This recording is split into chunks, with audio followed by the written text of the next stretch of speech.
On y va pour la seconde leçon qui va être en rapport avec le comportement par défaut de certains événements sur certains éléments.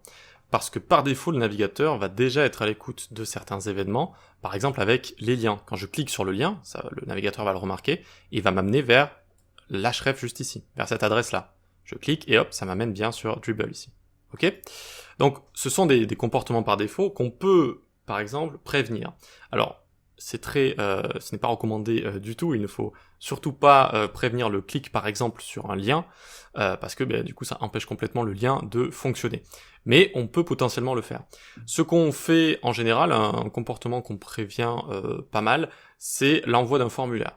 Un formulaire, on peut s'en servir pour envoyer des données vers un serveur, mais on peut aussi s'en servir pour toutes sortes de choses, et on peut nous-mêmes prendre en compte cet envoi, on peut faire de la validation côté front avant de l'envoyer côté serveur, etc., etc. On peut faire toutes sortes de choses.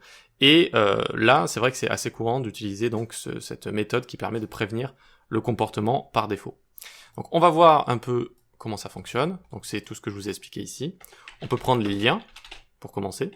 Est égal document.querySelectorAll, je prends tous mes liens, ça me retourne une node list avec tous mes éléments. Et je fais links.forEach pour chaque lien. Link.addEventListener, clic.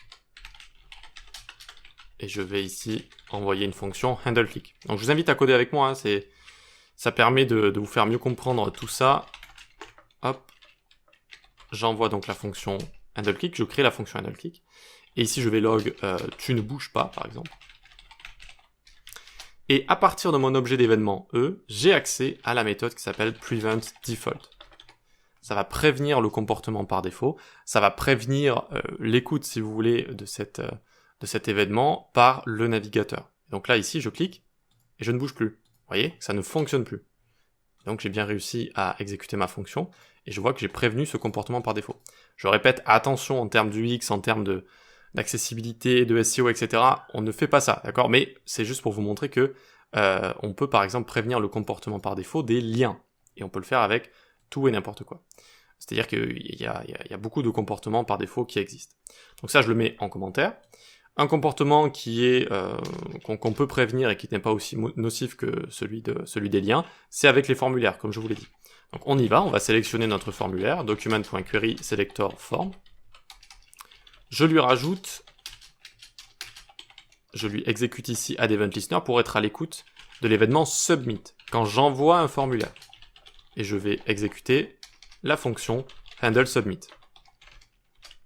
D'accord? Donc, qu'est-ce que c'est que ce submit? Qu'est-ce que c'est que cet événement? C'est un événement qui a lieu quand je clique sur un bouton qui est situé dans un formulaire. Attention, hop. Vous voyez qu'il se passe quelque chose ici. On voit dans la console que très rapidement, on voit qu'il y a écrit submit, mais que ça s'actualise. C'est le comportement par défaut des formulaires. Ils vont essayer d'envoyer des données sur une page, par défaut sur la même page, et provoquer une actualisation. D'accord? Donc, on voit que ça peut poser problème si vous avez envie de faire autre chose avant de submit, par exemple. D'accord?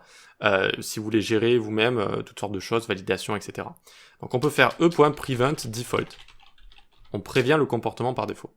Et là, je clique sur envoyer, et je vois que j'ai bien mon console log, et je n'ai pas d'actualisation de la page.